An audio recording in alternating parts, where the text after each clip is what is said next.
Akashic records अगर आप imagine करना चाहें तो आप समझ लीजिए कि एक बहुत बड़ी किताब है, तो उसको हम एक्सेस क्यों करें। इससे फ़ायदा यह है कि आपको ये समझ आएगा कि आपके जीवन में जितनी भी तकलीफ़ें आ रही हैं वो क्यों आ रही है, या फिर उन तकलीफ़ों का उत्तर आपके किस जन्म से जुड़ा हुआ है। आकाशिक रिकॉर्ड को कौन संभालता है? आकाशिक रिकॉर्ड्स को भी संभालने के लिए बहुत सारे मास्टर्स होते हैं, जिसको कहा जाता है keepers of Akashic records.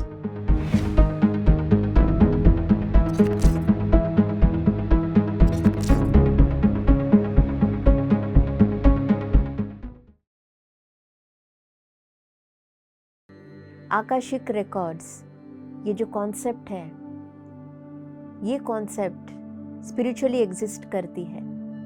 Physically हम इसका कोई प्रूफ नहीं दे सकते, केवल अनुभव ही जितने लोगों ने आकाशिक रिकॉर्ड्स के बारे में ढूंढा है, जाना है, उन्हीं स्पिरिचुअलिस्ट ने इसकी पुष्टि की है।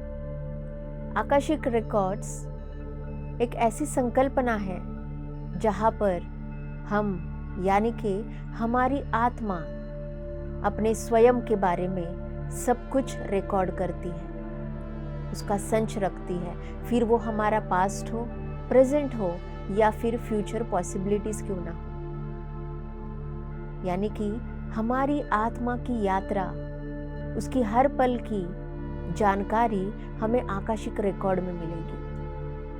और ये आकाशिक रिकॉर्ड्स जिसे हम अगर आप इमेजिन करना चाहें तो आप समझ लीजिए कि एक बहुत बड़ी किताब है, हमारी खुद की, हमारी आत्मा की किताब, जहाँ पर हमारे बारे में लिखा हो।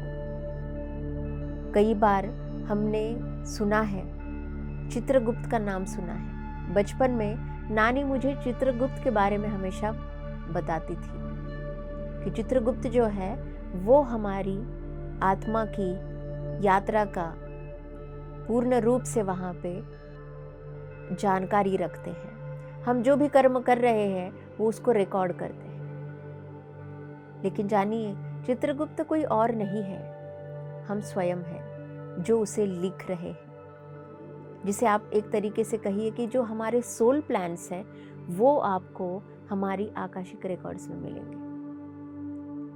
आकाशिक रिकॉर्ड से और क्या हमें मिल सकता है, या फिर उसको हम एक्सेस क्यों करें।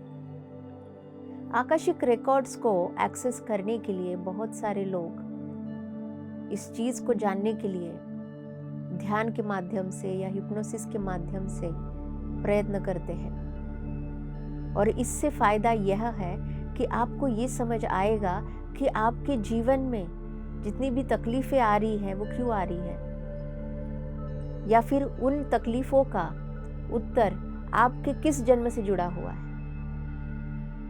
इसका अर्थ हुआ कि जो कुछ भी आप कई बार बहुत सारे आपसे जो बड़े हैं उनसे जाके सलाह लेते हैं, या फिर किसी एस्ट्रोलॉजर के पास जाकर बातचीत करते हैं, उनसे सलाह लेते हैं, तो उसी प्रकार आकाशिक रिकॉर्ड भी यह हमारा सही मायने में खुद का ही सलाहकार है, जो हमें सलाह देता है, जो हमें मार्ग भी दिखा सकता है।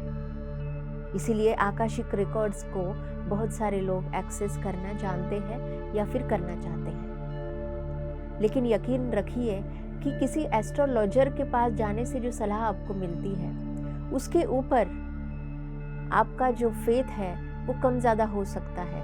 आप उसके ऊपर यकीन रख सकते हैं या नहीं रख सकते हैं। लेकिन जब आप खुद अपने आकाशिक रिकॉर्ड को एक्सेस करेंगे और उस जानकारी को पाएंगे, उस सलाह को पाएंगे, उस उत्तर को पाएंगे जो आप खुद अनुभव कर रहे हैं, तब सही मायने में आप बदलाव के लिए तैयार होते हैं। सही मायनों में उस ऊर्जा को बदलने का तरीका आप अपनाते हैं, आप उसे स्वीकारते हैं। इसीलिए दोस्तों, ज़रूरी है स्वावलंबी होना, डिपेंडेंट नहीं होना है, हमें इंडिपेंडेंट होना है, स्पिरिचुअली इंडिपेंडेंट होना है। कोई भी परेशानी आए तो हमने ध्यान के माध्यम से ऐसे अलग अलग संकल्पनाओं को जाना है, उनमें से ही आकाशिक रिकॉर्ड भी है।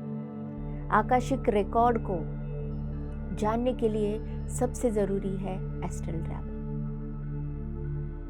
आकाशिक रिकॉर्ड का अस्तित्व ही एस्ट्रल प्लेन्स में है, उसका अस्तित्व हमारे भौतिक जीवन में नहीं है। इसीलिए बहुत सारे लोगों ने इसका नाम कम सुना होगा, क्योंकि ये एक एस्ट्रल कॉन्सेप्ट है।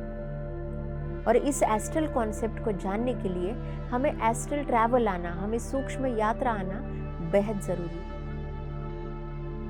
और ये करने के लिए हमें क्या चाहिए? हमें सबसे बड़ा चाहिए वो है ध्यान का ज्ञान, ध्यान का अभ्यास। ध्यान के अभ्यास के माध्यम से भी हम आकाशिक रिकॉर्ड को जान सकते हैं, हमारी सूक्ष्म यात्रा के माध्यम से। तो वही हम आज भी करेंगे, एक प्रात्यक्षिक करेंगे कि कैसे आकाशिक रिकॉर्ड्स को एक्सेस किया जा सकता है। वो प्रक्रिया हम खुद करेंगे आज, लेकिन उससे पूर्व हम ये भी जानते हैं कि आकाशिक रिकॉर्ड को कौन संभालता है। आकाशिक रिकॉर्ड्स को भी संभालने के लिए बहुत सारे मास्टर्स होते हैं, जिसको कहा जाता है कीपर्स ऑफ आकाशिक रिकॉर्ड्स, जो हमारे गाइड्स होते हैं, जो पूर्ण रूप से हमारी आकाशिक रिकॉर्ड्स की रक्षा करते हैं। आप में से ऐसे बहुत सारे लोग होंगे जिनके पास बहुत अच्छी साइकिक पावर्स है। इसीलिए कई बार आप अपने एस्ट्रल ट्रैवल में, अपने सपनों में देखते हैं कि आप कुछ पढ़ रहे हैं, वो आपके खुद के बारे में है। लेकिन जो लाइन आप पढ़ते हैं, जो शब्द आप पढ़ते हैं, वो पढ़ने के बाद आप उसका इनर मीनिंग समझ नहीं पाते। आपको समझ नहीं आता कि मैंने ये क्या पढ़ा, इसका अर्थ क्या है। तो जब तक हमें सूक्ष्म यात्रा का ज्ञान नहीं आता या फिर सूक्ष्म यात्रा करना नहीं आता, तब तक हम ऐसी संकल्पनाओं को गहराई से नहीं समझ सकते। आकाशिक रिकॉर्ड्स को समझने के लिए जरूरत है सूक्ष्म यात्रा को समझने की, क्योंकि आकाशिक रिकॉर्ड्स को हम तभी एक्सेस कर पाएंगे जब आप सूक्ष्म यात्रा कर पाएंगे। और उसे एक्सेस करने के लिए हमारे पास परमिशन होती है। हमारा आकाशिक रिकॉर्ड्स हम खुद एक्सेस करने की ताकत रखते हैं, और उसके लिए आवश्यक है ऊर्जा। जितना ध्यान हम करेंगे, जितनी ऊर्जा हम अपनी बढ़ाएंगे, उतना ही हमारे लिए आसान होगा सूक्ष्म यात्रा के माध्यम से उन आकाशिक रिकॉर्ड्स को एक्सेस करना। लेकिन दोस्तों, इसके साथ साथ आप ये ज़रूर जानिएगा कि अगर आपको आकाशिक रिकॉर्ड्स एक्सेस करना आ गया, तो हमेशा आप उसे खुद के लिए इस्तेमाल कीजिए। किसी और के आकाशिक रिकॉर्ड्स एक्सेस मत कीजिए, ये सही तरीका नहीं है। क्योंकि हर एक आत्मा का अपना एक कोड होता है, जिसे न्यूरोसाइंस में न्यूरो कोडिंग कहा गया है। न्यूरो कोडिंग जब हम सीखते हैं और उस ज्ञान के माध्यम से हम आकाशिक रिकॉर्ड एक्सेस करना जान जाते हैं। लेकिन जब न्यूरो कोडिंग जो है हर एक आत्मा को अपनी अलग अलग दी गई है, तो मुझे नहीं पता कि आपकी न्यूरो कोडिंग क्या होगी। इसीलिए ये बिल्कुल आध्यात्मिक दृष्टि से सही नहीं है कि मैं आपका आकाशिक रिकॉर्ड एक्सेस करूं, वो भी बिना आपके परमिशन के। इसीलिए आकाशिक रिकॉर्ड का फायदा केवल अपने प्रश्नों को पाने के लिए, अपनी कुछ चीज़ों को हील करने के लिए, या फिर अपने आत्मा की यात्रा को समझने के लिए कीजिए, लेकिन सिर्फ अपने ही आकाशिक रिकॉर्ड को एक्सेस करने के लिए कीजिए।